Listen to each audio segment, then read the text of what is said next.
The word is light. Your words are actually light. We'll get into this here. So, my name is Michelle Sinclair. This is the Real Healing Institute show. If you do not follow me on Transformation Talk Radio, you can do that. And also another YouTube page here called the Cosmic Christ Force. Recently, I have moved to Sedona, and I am working with a woman there, and we are holding daily circles. These are healing circles. These are activation circles. These circles will change your life. You come in with an issue, and we're going to help you so that you leave without that issue, whether it be physical or mental or whatever it happens to be, emotional, whatever. And you can join these circles daily. We do them every single day online at some point throughout the day, except for Fridays, and 2 days a week in person here in Sedona. So you're also welcome to those. Information for that is down below. Anyone can join. It is a donation based, and you don't got any money, you need the healing, whatever, just show up, man. We don't care. We don't care about that stuff. We just we want you there, and you can come as often as you want. Every circle is different. So today, talking about the word is light. So I was doing a meditation the other night, and you know that song, maybe you don't know it. Anyways, it was a song that we sang when I was in Sunday school when I was a real little kid. And it was something about let your word be a lamp unto my feet. And so I have gained completely new understanding around this now. So I was seeing this just kind of like a black hole, like a big empty space, just blackness, nothingness, allegedly nothingness. And that, I'm standing on the side of it, and every word that I'm speaking is going out, and it's almost like a drop of spit, that each of these words are going out and they're planting themselves into this dark space. And they're lighting it up. They were actual light. So why does this matter? This was really showing the extent of our words and the power that they hold, and that every word is light. Every word is light. Everything that you see that is visible contains light within it. If it didn't, you wouldn't see it. It would be invisible, right? It would be the blackness. You wouldn't see it. So all of the things, just look around your home. You probably hear a dog toy squeaking right now. But anyways, just look around your home, and everything that you witness there, everything that you see, is because at some point, so I'm looking at a pair of sandals here, and they are named sandals. Somebody at some point thought, I'm gonna make these Lord boards, and I'm gonna market them, and I'm gonna call these things sandals. And they had the vision in their mind. First of all, they had the conscious thought of, I want to do this, and then they created this vision. What do these look like there in their mind? Maybe they came simultaneous. And then they, spoke it out. They're like, man, I'm going to make some sandals. And then they took action. They got the tools and the materials, and then they made them. And so they created something essentially out of nothing, something that didn't exist before. And they did this by using, first of all, their consciousness, and then the word. So in the Bible, it talks about right at the start, God created the heavens and the earth, and blah, blah, blah, blah, blah, and he spoke it. And it was created. But then it goes on to say a little while later, these things were created, but they did not yet exist. This is like the process of you have an idea. You're like, I just came up with the greatest idea. And you have the idea, but you haven't actually created it and made it into material form yet. But it's already created. It's already done. It's just a matter of time until it materializes. Why is this important? So people will get into a spiritual practice, and they'll hear these words, and they'll understand, and they'll know, like, yeah, it is true. I know that, I see this play out in my life. I've seen these patterns. I know that this is true.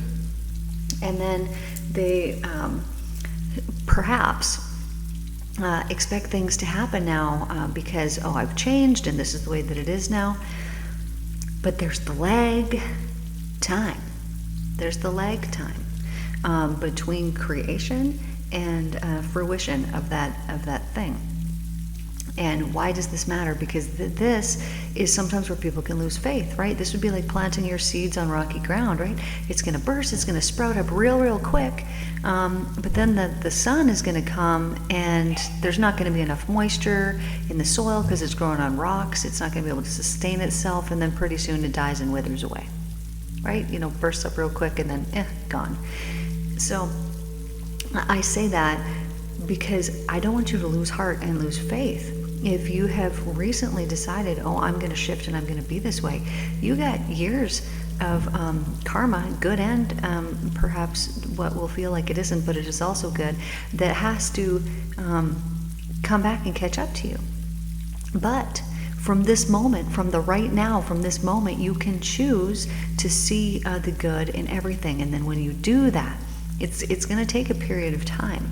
There's going to be a bit of time. You're going to see the signs. You're going to see the proof all along the way.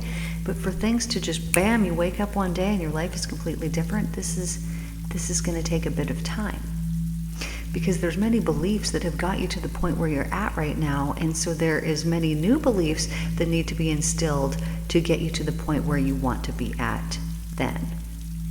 But if you can visualize your word is light, because it is, visualize every word that you are speaking is light. And so then think, okay, I'm putting this word out here. Do I want to reap a harvest of it? And if you do, then keep saying it. Good, wonderful, we want those words. But if you say a word and it's filled with a judgment or a complaint or a criticism or I don't want that or I don't like this, you have planted that seed and it's going to come to harvest. First of all, you're allowing yourself to suffer right then in that moment. We were given free will, you and me, and everybody else. Your free will is your mind, right? Because you can go from hell to heaven in 1 minute, 20 times back and forth. Oh, I don't want to do that, but I probably should go and do that thing because I know I'm going to have fun if I go out. But I just don't really feel like it. It's not going to be that great. But every time I go, this is the result, and I should probably see how we can, just with thoughts, go back and forth, and we're going hell, heaven, hell, heaven, hell, heaven, hell, and then you make a choice. And so when you know that your words and that your thoughts are like seeds, you're planting this. Do you want to plant hell in your life? I don't, man. I don't want any. I don't want any of it. That's the old way. I'm just not doing it anymore. So you have this free will.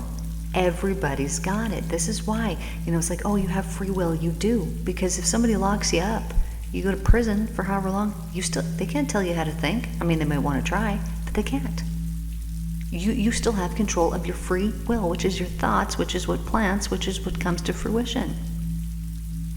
You get to choose. And you double suffer when you choose hellish thoughts, because you're suffering in the right now, in the moment that you're choosing to have it, and you're also planting in that moment, which there's a lag time between planting and harvest. So not only are you suffering in the right now, but you're planting it so that you can guarantee yourself that you're going to suffer again later. Why would we do this? We wouldn't. The only reason why we would do this is if we were unaware of it, if we didn't know that this was what was happening. But as soon as we become aware that this is what's happening, then we can actively choose to change it, which is what we're doing. So if you were to think about your life and think about, oh man, I don't want this bit of karma to come back to me, I've done this thing or whatever it happens to be, and I don't want it to return back to me. Here's the good thing. When you fear that it's going to come back to you, you're now planting the seeds of fear, and the very thing that you wish will not happen will come to fruition for you. It might not come in the exact same way, but it will come in the exact same feeling. And then you will know, oh man, I did this to myself. I was watching Snow White one time when I was up at the cabin, must have been this last summer, and she says in there, what a terrible thing I have done to myself, all because I believed in the fear. So, Hollywood knows. I know I've said this before. I made a short video this last summer about this, and I was actually in Sedona. No, I was in Scottsdale, I think, when I made that. But it's telling you. It tells you in the Disney movies, what a terrible thing I've done, all because I believed in the fear. Meaning, I put my faith in hell. Hell equals fear. Love equals heaven. And when we put our faith in it, meaning we believe in it, meaning we give our energy and our attention and our focus to it, we are planting seeds of that. I don't want that. I bet that you don't want that either. And now that you're aware of it, I mean, you were probably already aware of it because you've been listening to me for a while. But now that you know that, you can think about this differently. And now catch yourself throughout the day. How many times do you think something that you wouldn't want to harvest at some point? Maybe you're complaining about something and you're like, oh, I don't like this thing. It's not really, whatever, and you're putting that out there. Every single thought, every single word that you're having, plant. Your words are like light going out. They're just planting, just like these little seeds. Plant all day long. This is why you'll see those, spiritual guru type dudes, and they don't talk constantly, right? Like I'm doing right now. They say very few words because they know how powerful their words are. This is for myself. This took a couple years for me to call out and say what it is that I wanted, because I knew how powerful my words were. I knew how powerful they were and are. And so, I used to do things like just in the second, okay, I'm going to go in this store. I want to buy this at this price. This is not even possible. It's worth 100 times that, but I want it at this price. And I would go in and I would know I would find it, and I would. Or, I wanted this. I need to change the red light, green light thing, change them to green. I don't even have to slow down because I know I just spoke that it's going to be green, and it's green, and I would change them all. So I knew the power in my words because I had such conviction in my words. And so I didn't want to speak. I didn't even know what I wanted because I just wanted what the divine wanted for me. Because if I chose for myself, I'm like, man, what if I pick something and it's not the right thing? When I can just leave it up to the divine. Like if I'm working with somebody and we're doing healing, and this person, they can't walk, well, is it me that's fixing them? No, it's the divine love. And we're going in, we're doing the work, and then I'm speaking the divine word over them, and then I am asking and I am saying, okay, let the divine will be done in this person's body. I know what the results of that are because I know what that divine love can do. And I just send out this excited, joyful thanks for the work that is going to be accomplished in that person's body, whatever the divine deems best and most wonderful for this person. But if I was to take that in my own hands, and I was to say, oh, this person is now healed, and blah, blah, blah, blah, blah, blah, blah. Well, how do I know that that's supposed to happen for them that day? I don't know. Maybe they need to suffer longer. Maybe they haven't learned what that ailment was there to teach them. And I don't want to step in and mess up something that the divine is ultimately in charge of, and I don't want to put limits or think that I know better than what the divine knows. So if I'm speaking something out, like I spoke something out yesterday, and I spoke it, and then it was probably several hours later as I'm meditating. Was I meditating? Actually, I think I was looking up at the stars. No, okay, it all is so clear to me now. So we had quite an interesting evening last night. So we will have guests show up at the house here regularly. It's my friend's house that I'm at here right now. And so we will have interesting beings show up. And so we had some very interesting ones last night who wanted to take us through a ceremony. And I experienced something I hadn't experienced before, and it was totally amazing, but I'll tell you another time. Anyways, so this dude shows up and calls me outside, like we're in the middle of the desert here. And, I'm standing inside, and he's like, no, come out here. And I'm like, what? Man, dude, for real? Okay, fine. So I go outside, and he tells me, and he says to me, are you sure that you're ready for what you asked for? Because I had spoke something out however many hours before, and so this is like, you're sure that you're ready? We just want to make sure that you're for real. So I thought about it for a minute, and was like, yeah, yep, I'm sure that it's what I want. And so it's nice to know that I got a team of guides that are looking out for me, that are like, hey, dude, we're sure that we spoke that word. We don't want to do this, because I haven't been speaking things out for years, for a couple years, because I just knew, what if this is not what is best for me? So when When your mind is cleansed and you understand how things work, you get into this state of total conviction. This is how Jesus did what he did, because he was speaking with conviction. And so you know the power that your thought, word, action combined with conviction is. So when I was little, I was out with my friends, and we're at our my farm. And so we had this creek that ran right beside our house. And so I'm with the girls, and I'm like, hey, let's go canoeing. And so we go and we get in the canoe.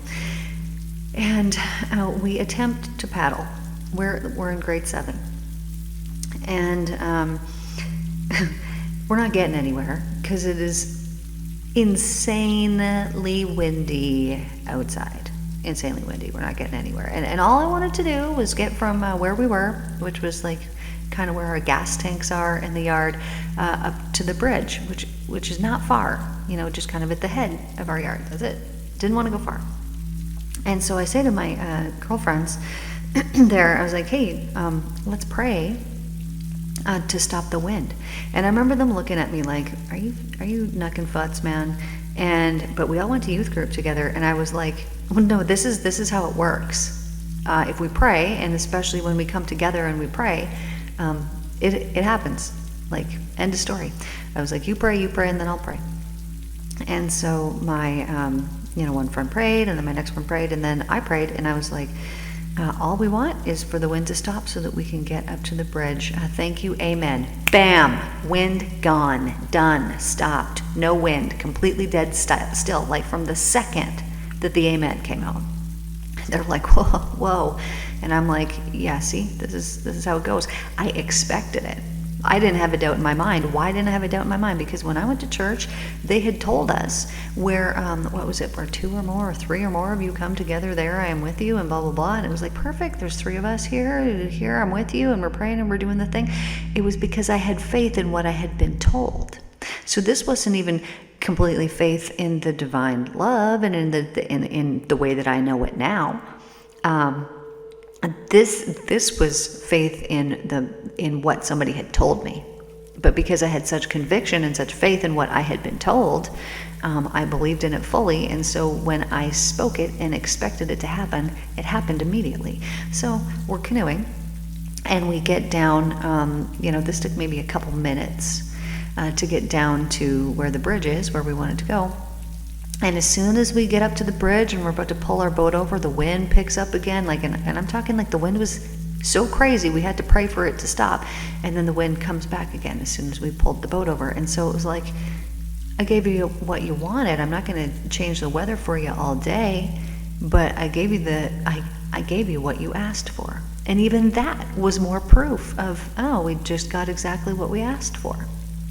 And so, when I was little, my sisters, if ever they wanted anything, they would be like, hey, can you pray for this? Because I know for, whatever reason, you have some, when you pray for things, they happen. And I wish that everyone could understand on a deep level that it's not because I'm somebody special. It's because I understand and had such faith and conviction. Like I'm talking, I love the divine. There's just my whole life from the second I was born, there was just this love that I had. And so I understand and I see when people pray and they're like, no, it never works for me. It's because you're full of doubt. It has nothing to do with your abilities. Nothing to do with it. It honestly has to do with your lack of faith. With the lack of faith, because in the Bible it talks about, we've talked about this a million times, how it said, if you have faith the size of a mustard seed. Nope, wrong, misquote, that's not accurate. It was, if you have doubt the size of a mustard seed, you do not have faith. Faith is not a size. You have it, you possess it, or you do not. And if there is a seed of doubt within it, then you don't have faith. You've got doubt. And because people have doubt, and it's not even necessarily doubt in the divine, it's doubt in themselves. Maybe they don't have doubt in the divine, and they believe the divine can do all these good and wonderful things for everybody but them, right? So they doubt themselves, they doubt their worthiness, or they don't believe that they're deserving or good, or whatever it happens to be. But there's beliefs that are attached that are making it so that these things don't happen for people when it's supposed to happen for people, exactly like it did when we were in the boat. Ask and you shall receive. Why? Because when you ask with conviction and belief, you get it immediately. There's no lag time. That takes the lag time out, because your belief is that there is no lag time, that it can be immediate. Just like if somebody's coming and they're healing, I'm not going like, yeah, well, in approximately 3.5 weeks, this will happen. Although the divine has told me things in the past, and maybe this person needed to suffer a little bit longer. But one time somebody came and they had eye issues, losing sight in some eye. And I don't remember exactly what the divine spoke through me, because I'm channeling these things when it's coming through. It's not coming from me, it's coming from the divine. But it was something along the lines of, you're just going to see this improve. And as you notice it improving, just know that it's me that's doing it. And so then this person's sight just was gradually improving. So this was the route that they needed to go, was maybe a little bit by a little bit, so that they could continually be thankful, rather than, oh yay, I'm healed, blah blah blah, and just go on with life and forget about it. Because I don't know about you, but if something's changed, you become accustomed to that new way so quickly and easily that you don't remember what it was like before.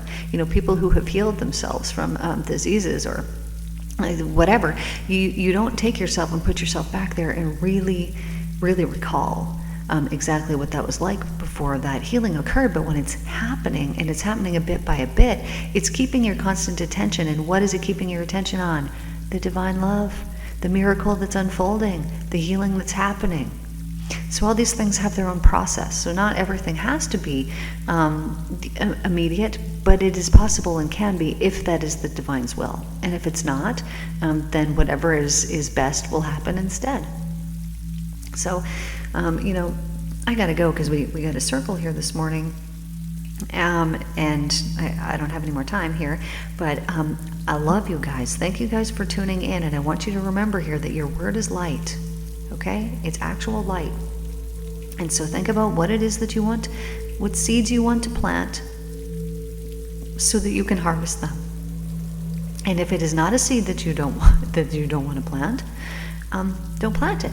Once you've realized, oh man, I put that seed out there, don't give it any more juice. Don't give it any soil. Don't give it any nutrients. Don't give it anything. Don't give it another word. Don't give it another thought. Eradicate it and change it with something else. And know all these things are happening for you. And when you switch and you have that attitude of thankfulness of, I know all these things that are happening for me, even if they're perceivably negative, even if there's these endings that are occurring, even if there's all of these things, they're happening for me. And as soon as you change that, then you have switched from using your free will to suffer in hell to using your free will to create and be in heaven. And this is what we're doing here. This is the mission. We are creating an era of love and peace, and it is our every loving thought that is a transforming influence on this planet. We are changing this planet through what we hold within us. And I see this, that when people come and they are healing things within themselves, it's healing these things within everybody. This is why when we hold our groups, when we have these circles, the intent is that, okay, well, all the messages that come through, maybe they'll resonate with somebody more so than somebody else, but every single message is for every single person that's in the group, and it is. And as this person is over here healing this, it's healing within you. I energetically feel it. That these shifts and that these things are happening, and it's things that we don't even realize that we're holding within ourselves. We don't even know until we're like, oh, let me check on that. Oh wow, yeah, I was holding this. Oh wow, now I'm not anymore. What an amazing relief. And I don't ever have to have it again. I've healed this part within me now. So please join us on our circles. We would absolutely love to have you there. They're through Zoom. You don't even have to turn your camera on. You don't have to nothing. But we would love it if you came in and did turn your camera on and participated and, spoke up and said things too to participate in the group, but you also totally don't have to. Anyways, I love you guys. Thank you for tuning in here today, and I will see you in the next one. Take care.